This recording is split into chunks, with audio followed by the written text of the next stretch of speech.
Bonjour les amis. Hello, hello les amis. Et bienvenue dans une nouvelle vidéo en pleine nature.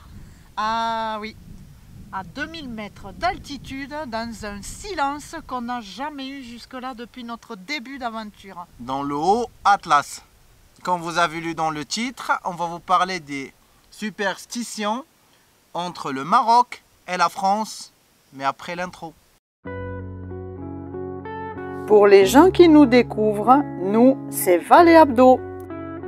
Couple franco-marocain sillonnant les routes du Maroc à bord de notre camping-car Baraka. Nous vous souhaitons de passer des moments agréables en notre compagnie. On vous aime. Les Marocains sont superstitieux. Et les Français sont superstitieux aussi. Mais pas de la même façon. Ouais, déjà, il faut expliquer que la superstition, ça se partage sur deux types. Il y a la superstition qui est liée à la religion. Ouais. Et il y a la superstition qui est liée à des traditions, on peut dire, ou à la culture. Oui, à la culture, ouais. Et à la culture, à la, comment on dit, au vécu. Oui, aux choses aux expériences, oui. La superstition, oui, c'est relié à certains trucs religieux, mais la superstition, la définition de la superstition, c'est croire que des choses bonnes ou mauvaises vont arriver par des biais, comment dire, surnaturels ou des choses que tu vois, quoi. Ouais. Toi, est-ce que toi, tu es superstitieux? Non. Pas du tout? Il y a certains que j'y crois, mais j'y crois pour le plaisir, pas très fort. Et il y a beaucoup de choses que j'y crois pas. Parmi les choses que j'y crois, c'est quand le sourcil, ça c'est le sourcil. Ouais. Quand le sourcil droit me gratte, quelqu'un parle bien de moi, et quand le sourcil gauche me gratte, quelqu'un parle mal de moi. Oui, alors c'est ce qu'on avait dit déjà, ouais, dans une... Nous, c'est quand l'oreille nous siffle que c'est... Ça, c'est l'inverse de chez nous. Nous, quand c'est côté cœur, c'est que gauche, c'est que c'est du bon. Quand c'est côté droit, c'est que c'est pas du bon. Mais nous, parce qu'on a toujours la priorité au droit, c'est toujours le droit, le bon, et le mal, c'est le gauche. Moi, je crois quand même qu'on a tous quand même une part en nous de superstition. Ouais. Après, vraiment intense ou, enfin, comment dire, profonde ou pas, mais on a quand même des choses... Moi, je crois quand même qu'on a tous une part de superstition. Oui. C'est tellement vaste, le sujet de la superstition, qu'on va parler des plus connus, les plus pratiqués, si on peut dire. Ouais. Parce que si on va parler de tout, il nous faut une vidéo de 2-3 heures. Déjà de discuter, pas que citer, mais parce que, comme vous saviez, nous on aime discuter les choses, pas vous dire voilà, au Maroc il y a ça, en France il y a ça et c'est fini. On aime développer. On aime développer, donner nos avis aussi. Si on commence par une superstition française, on va dire la plus connue, c'est le chiffre 13. Ah ouais. Le chiffre 13, il est vu de deux façons, ou porte-malheur, ou porte-bonheur.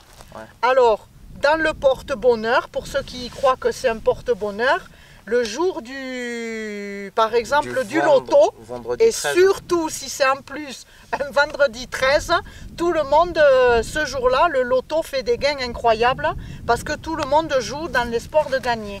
Ouais. Mais pour ceux qui croient que c'est porte-malheur... C'est les gens qui perdent au loto. Qui ont cru que c'est porte-bonheur et qui ont perdu parce que c'était d'autres qui ont gagné. Par exemple, il n'y a pas de rangée numéro 13 dans certaines compagnies aériennes. Mais c'est les compagnies aériennes européennes. Mais par exemple, pour les compagnies telles que Air Arabia, l'Aram, tout ce qui est les compagnies côté Maghreb, arabe, il y a la rangée 13. Alors, à l'hôtel, aussi, quand j'ai bossé à Ibis, qui est une chaîne qui vient beaucoup d'étrangers, il n'y avait pas de chambre 13. 113, 13, 213, toute la ligne de 13, il n'y en avait pas. Alors, le problème, moi j'étais service technique et quand je fais la maintenance et je fais le contrôle des chambres, je contrôle et j'écris chambre 12, c'est bon, chambre... Et quand je rentre chez moi dans l'atelier, j'ai mais petite, la chambre 13, elle est où? J'ai raté. Et là, le lendemain, Non, il n'y a pas de chambre 13. Au bout d'un moment, j'ai douté, est-ce que c'était mon atelier qui s'est transformé en 13, mais quand je me suis renseigné, c'était parce que c'est un porte-malheur pour les Européens. Dans les hôtels, il n'y a pas non plus de 13e étage.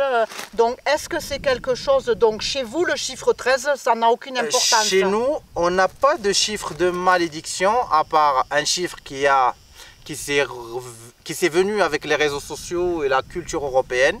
Chez nous, on a des chiffres qui portent bonheur, on a des chiffres qui sont sacrés, mais porte-malheur, on n'en a pas. En parlant des chiffres, on peut parler par exemple du chiffre porte-malheur qui est rentré avec la technologie, les réseaux sociaux et tout. C'est le 666, oui, qui signifie le diable. Alors moi, c'est toi qui m'as appris ça, parce que moi, j'ai pas du tout de connaissances sur ça, ni d'a priori sur ce chiffre-là, parce qu'il est lié à l'enfer et au diable. Oui, les 3-6. Puisqu'on est dans les chiffres, il y a un autre chiffre apparemment qui religieusement est en commun, c'est le chiffre 7. C'est le chiffre 7. Dans la religion chrétienne, le chiffre 7 est un porte-bonheur. Un porte-bonheur et un chiffre sacré et, comme on dit, un chiffre mystère aussi. Parce que dans les deux religions, je pense c'est écrit que le Dieu a créé 7 ciels. 7 quoi, je ne sais pas encore, mais il y en a plusieurs trucs qui sont créés en 7 jours, 7 ciels, 7, 7, ça se répète beaucoup dans la religion chrétienne, comme la religion musulmane, comme la religion juive. Ça se répète beaucoup dans ces religions et c'est un chiffre sacré. Et j'ai vu aussi là, en cherchant le chiffre 3, dans la religion chrétienne pour la Trinité. Le 5 et le 7. Ouais. Le donc 3, il y a des chiffres qui sont liés à la religion. Ouais. Nous, c'est plutôt... Le 7, c'est religion, et on a le chiffre 5 qui est lié à la tradition et la culture, vu ce que vous appelez, vous, la main de Fatma, nous on appelle la khmisa. C'est un signe, ou ça peut être un dessin, ou un petit logo, qui empêche la mauvaise œil, Alors, et les mauvais trucs. Quoi. Puisque tu parles du mauvais œil, ça c'est quelque chose, donc on en a déjà parlé, mais le machallah c'est quelque chose, le mauvais œil auquel vous croyez beaucoup. Mais même chez vous, les anciennes générations avant, ils croyaient beaucoup à ça parce qu'il y a un truc commun entre vos arrière-grands-parents et nos arrière-grands-parents, c'était le truc du cheval, le truc du pied de cheval. Le fer à cheval. Le fer à cheval, c'est commun entre nous et vous. Mais ça c'est un porte-bonheur pour nous. Alors... Mais non, c'est un porte-bonheur, c'est une protection, c'est un signe de protection. C'est un porte-bonheur aussi. Oui. Oui, d'accord, mais vous interprétez, par exemple, ce que je veux te dire, c'est que si, par exemple, on dit à quelqu'un, je ne sais pas, oh, c'est bien ce que tu fais par là, et tu tombes, hop, tu vas dire, ah, ça y est, il m'a porté le... Nous, on n'a pas ce sens-là. Mais c'est pour ça, au début, quand j'ai fait la petite description de la superstition, on a dit c'est par vécu. Parce que quand ça t'arrive, une personne te dit c'est beau ça, et tu tombes, ça va. Mais quand il te le dit à toi, tu tombes, il le dit à l'autre, il tombe, ou ça arrive quelque chose, il le dit à tout le monde, ce mec, est là de la mauvaise œil, ou cette femme. C'est par expérience qu'on connaît que celui-là, il a de la mauvaise œil. Nous, tu vois, par exemple, je tombe, je vais dire, purée, j'ai la poisse. Purée de patates ou de pommes de terre. On va dire, purée, j'ai la poisse, je me l'incombe à moi. Mais je ne vais pas penser, à celui-là, il m'a porté la poisse, il m'a porté le mauvais œil. Mais scientifiquement, c'est un peu approuvé, c'est l'échange d'ondes. Peut-être. Parce qu'il y a quelqu'un qui peut t'envoyer. Parce que le personne qui te dit c'est beau, c'est pas toujours dans le bon sens. Elle peut être jaloux. Ça peut être mauvais. Il peut t'envoyer des mauvaises ondes aussi. Ouais, oui, ça existe, c'est sûr. Mais c'est pas instinctif. Enfin, dites-moi, les amis, si vous avez une autre réaction vis-à-vis de ça. Mais pour nous, c'est pas instinctif de penser que c'est l'autre qui t'a envié. Alors surtout, on va quand même répéter ce conseil. Ici, faites très attention quand vous voulez donner un bon compliment à quelqu'un, de rajouter machallah, et surtout chez les enfants, pour les enfants. C'est là, moi j'y crois, la mauvaise œil, j'y crois. Tu vois, on a tous, moi je dis, on a tous une part de superstition en nous quand même. Une autre chose qui est bien ancrée en France, c'est le chat noir. En France, on dit que si un chat noir te traverse devant toi, ça porte malheur. Apparemment, d'après ce que j'ai vu, ça viendrait de Napoléon, qu'à l'époque, Napoléon aurait vu un chat noir traverser son chemin la veille de la bataille de Waterloo qu'il a perdu le lendemain. Donc, ça viendrait de ça, qu'un chat noir porte malheur. Pour vous? Bah pour nous, ça peut porter malheur un chat noir, comme ça peut être, il y a une autre superstition chez nous, quand on voit un chat noir et qu'on essaie de le faire fuir et qu'il ne fouille pas, qu'il ne bouge pas, tu passes à côté, qu'il ne bouge pas, on dit que c'est un djinn, un mauvais esprit qui se démonstre en forme de chat. Il ne faut pas le frapper, il faut l'éviter et passer ton chemin. Alors, il y a aussi cette croyance, les djinns. Explique-nous ce que c'est les djinns. Les djinns, selon la religion, parce que ça rentre dans la religion, il y en a deux types, il y en a les mauvais et les bons. Il y en a aussi des djinns sur certaines croyances. C'est un esprit. C'est pas un esprit à quelqu'un, c'est d'autres êtres qui vivent dans un monde parallèle. Que leur monde, normalement dans la religion, leur monde et notre monde n'ont pas de liaison.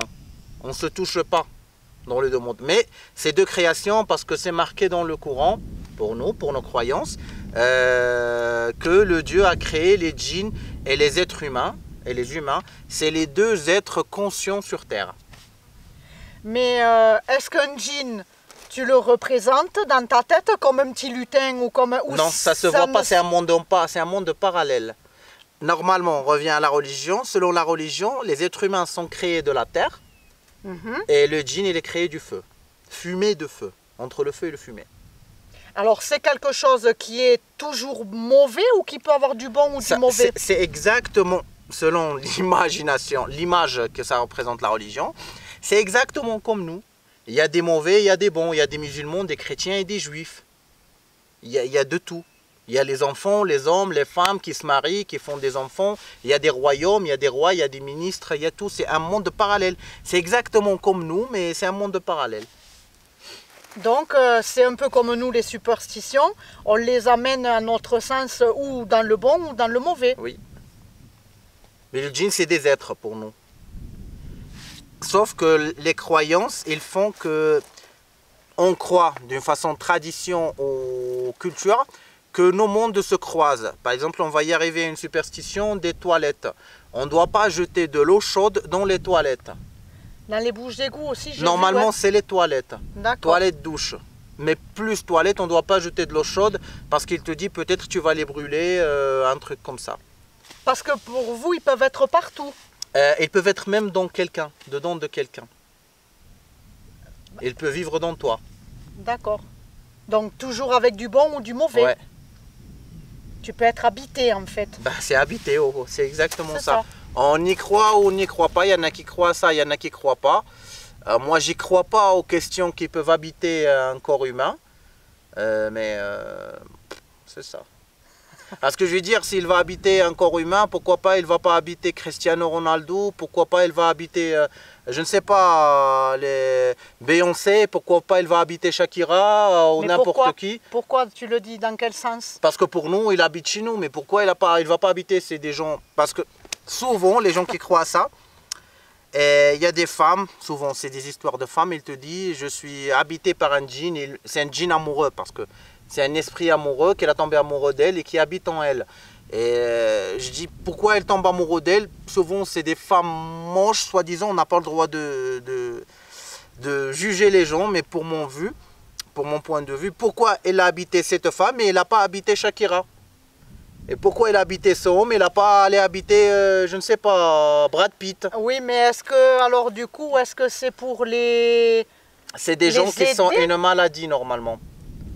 C'est des gens qui ont la maladie, qui tombent, je ne sais pas comment on appelle, qui font des crises d'épilepsie. Et ils croient que c'est pas... Ils ne savent pas que c'est une crise d'épilepsie. Et cette croyance, elle est partout, elle est même en Afrique, elle est en Asie aussi.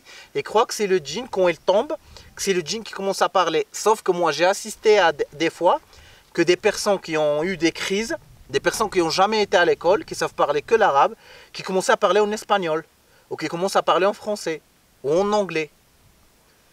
On ne sait pas, c'est un peu bizarre. C'est vrai parce que même à Madagascar, maintenant que tu parles des gens qui font des crises d'épilepsie, les gens pensent qu'ils sont habités par le diable, c'est la même croyance. Qu'ils sont habités par quelqu'un. Nous, par bon, par mauvais, mais ils sont habités. Ouais. Alors, allez. Une autre superstition que je t'ai apprise, celle-là, parce que moi, je ne sais pas pourquoi, moi, elle me... Moi, tu l'as fait tout le temps. C'est ça, je vous jure, celle-là, c'est 2-3 fois par jour. Dès qu'on se met à table... Alors, on va parler du pain à l'envers sur la table. Moi, j'ai de l'habitude de mettre le pain à l'envers. J'ai toujours entendu, surtout du côté de mes grands-parents, dire qu'il ne faut jamais mettre le pain sur la table, à l'envers. Alors, dès que je vois du pain à l'envers sur la table, c'est systématique que je le retourne. Et tu as appris ça avec moi. Oui, et là, tu viens de m'apprendre que c'est pourquoi. Alors, en fait, ça vient du Moyen-Âge. Les bourreaux, qui donc représentaient la mort, se faisaient garder le pain chez le boulanger. Et pour qu'il reconnaisse son pain, le boulanger le lui mettait à l'envers. Donc, avoir le pain à l'envers porte malheur, amène la mort. Oui. Alors, on s'éloigne un peu de la mort et des esprits. On a 2 superstitions ici au Maroc, vu qu'il y a l'Aïd el-Kbir qui va arriver, la fête du mouton. Ces 2 superstitions, elles sont liées à cette fête. La première, c'est que les femmes, elles prennent la ptane à la peau de mouton quand on lève au mouton, et elles la frottent à leur visage, femmes ou hommes, elles la frottent, et ils croient que ça enlève les points noirs, que ça enlève les cicatrices, que ça enlève les taches, tout ce qui est dans le visage. Et... Mais la peau du mouton encore fraîche? Oui, encore fraîche, oui. D'accord. Après le tuer, c'est... Et il y a la deuxième. C'est la même qui a une relation avec la peau, c'est selon les régions. Il y en a qui se mettent la peau sur eux, il y en a qui le mettent dans leur visage, il y en a qui se frottent la peau partout. Ça, c'est pour se marier. Pour se marier après, pour la bonne chance, pour ne pas avoir d'échec. Et souvent pour se marier. Et croient quand elles font ça, elles vont se marier. Et j'ai lu aussi, tu vas me dire ou pas, pour en plus, surtout pour les filles, pour avoir un bon mariage, mais la bonne réussite dans les études aussi, chez les jeunes filles. Et nous, on avait une croyance à la maison, c'est une croyance familiale, c'est on peut dire une superstition familiale qu'on a pris par notre grand-père. C'est quand on égorge le mouton dans l'Aïd, si le mouton ne fait pas le tour, parce qu'on l'égorge et on le laisse se débattre. S'il fait un tour, ça va, on a la bonne chance. S'il ne finit pas sa tour, s'il ne tourne pas complètement, ça veut dire que soit il y aura quelqu'un qui va mourir de la famille, soit on aura de la malchance. Et jusque-là, elle a fait le tour. Mais ça, c'est, tu m'as dit, parce que tu m'en avais déjà parlé, c'est familial. Tu ne sais pas si ça se pratique. Parce que c'est ça, le Maroc, c'est ce que j'aimerais bien expliquer. Je vais prendre l'occasion d'expliquer ça. C'est quand on explique, par exemple, comment faire le thé, ou une tradition, ou comment étuyer le thé, parce que quand on a parlé du thé, on a eu des critiques et tout. Je vais expliquer qu'on a des trucs communs. Par exemple, le tagine, c'est le truc commun, tagine au couscous. Mais la préparation du tagine, ça change d'une maison à une autre. Comment étuyer le thé, le nombre de fois d'étuyer le thé, ça change d'une maison à une autre. Après d'une ville à une autre, après d'une région à une autre, après d'un peuple à un autre, parce qu'on est plusieurs peuples. Aussi, les croyances et les superstitions, ça change d'une maison à une autre. Ça peut changer d'une personne à une autre et ça change aussi d'une maison à une autre. On dit aussi que briser un miroir, si tu prends un miroir, que tu le brises, ça porte 7 ans de malheur. Je ne connais pas ça. Pas vous. Pas nous. Il y a chez nous, que je voulais dire, il y en a plusieurs chez nous aussi. Il y en a quand tu es allongé. Et si quelqu'un te dépasse sur toi, saute par-dessus toi. Ça veut dire que tu ne vas plus grandir. Ta taille va être fixe, tu ne vas plus grandir. Il y a une autre, par exemple, si je prends tes cheveux et je vais commencer à les faire ça, tu sais, c'est 20 cm, ce doigt. Et je commence à les compter, à les mesurer, ça veut dire qu'ils ne vont plus grandir. Ah, chouette, on n'a plus besoin d'aller chez il faut comprendre que chez nous, les cheveux, il faut que ça grandisse. Chez la femme, c'est un signe de beauté. Alors, il faut que ça continue, il ne faut pas que ça s'arrête. Et oui, il y a quoi d'autre? Vous, c'est passer sur une échelle aussi? Alors, c'est ce que j'allais dire. Nous, passer sous une échelle, pareil. Ça porte, ça prend des risques, parce que ça peut tomber, et ça porte malheur. Ouais. Il y a aussi, si j'oublie un mouchoir, chez quelqu'un, un mouchoir, un vrai mouchoir en tissu, maintenant il n'y en a plus beaucoup qui ont des vrais mouchoirs en tissu, mais ça veut dire qu'on va pleurer, qu'il va y avoir un événement qui va te faire pleurer. Offrir un couteau aussi. Ça se fait pas. On dit que offrir un couteau, ça coupe l'amitié. Donc, on te demande une pièce en échange, même un centime. Et ça veut dire acheter, pas offert. Nous, c'est siffler dans la maison. Ça apporte malheur et ça veut dire qu'il y aura des bagarres dans la maison, qu'il y aura des problèmes, surtout entre les parents. Et aussi, ça veut dire qu'on aura de la pauvreté dans la maison, qu'on va perdre de la thune. Ah, ouais. Et en parlant de la thune, quand ta main droite, quand comment on appelle ça? La paume de la main. La paume de la main droite te gratte, ça veut dire que tu vas toucher de l'argent. En parlant d'argent, chez vous, c'est quoi pour toucher l'argent? Je ne sais pas. C'est de mettre les habits à l'envers. Ah oui, c'est vrai. On a découvert ça l'autre fois, que si on met un vêtement à l'envers sans faire exprès, mais il faut le garder la journée, jusqu'au soir, on va toucher de l'argent. C'est vrai.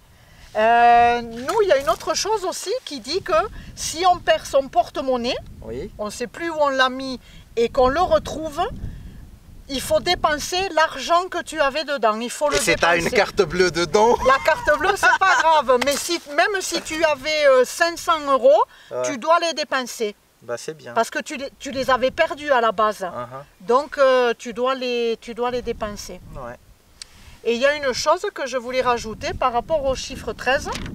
Quand on a parlé tout à l'heure, qui est pour certains très ancré, c'est d'être 13 à table. Ah, ils ne veulent pas être 13? Non.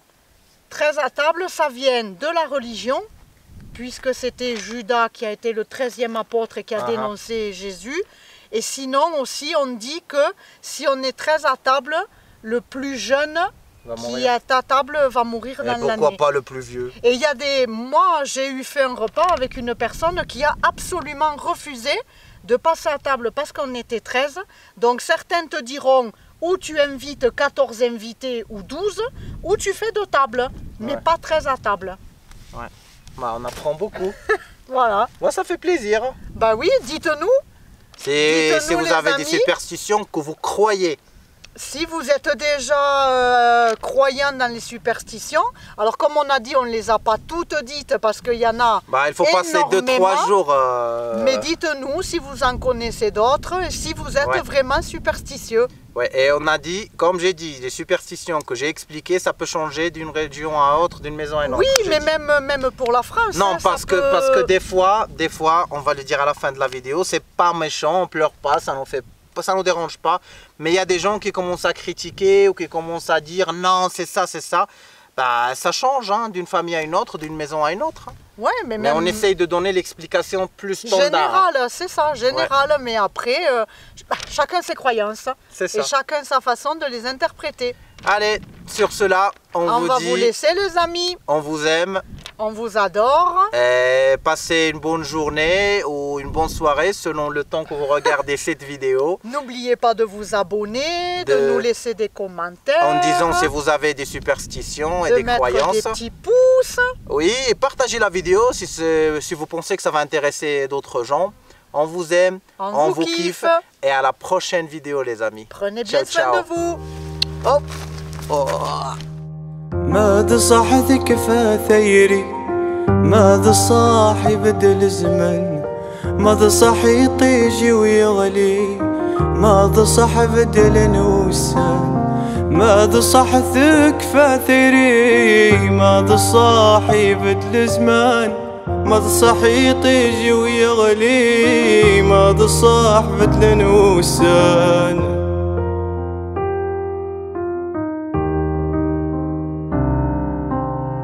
ثدوتي ثودي ذث الطاف ثسض الحرير غف ذميم نوذا غريبا فوغاف وغي غاذت شو ذميم ثدوتي ثودي ذث الطاف ثسض الحرير غف ذميم